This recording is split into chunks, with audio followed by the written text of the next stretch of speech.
Pagka may problema tayo, huwag tayong manghihina. Huwag tayong mawawalan ng pag-asa. Ang kinakailangan sa atin, tularan natin si Abraham.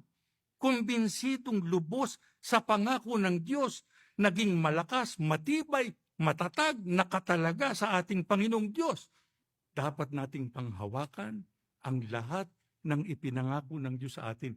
Hindi siya magtatalo sira. Kaya pagka lumapit kayo sa Diyos, sabihin niyo sa Kanya, Panginoon, ito po ang kailangan ko. Kung sakasakaling hindi pa ipinagkakaloob, maghintay tayo. Sapagkat ang Diyos ang masusunod, hindi naman tayo eh.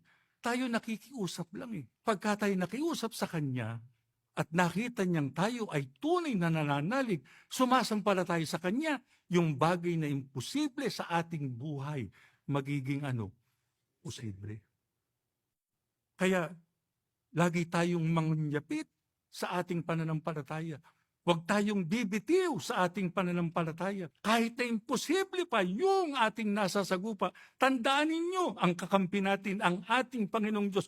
Walang imposible sa Kanya. Kaya kahit kaunti, huwag tayong papayag, mabawasan ang ating pananampalataya, kundi lalo nating palaguin para tayong makatiyak na tayo'y makapagtataguyod hanggang sa makarating tayo sa piling ng ating Panginoong Diyos.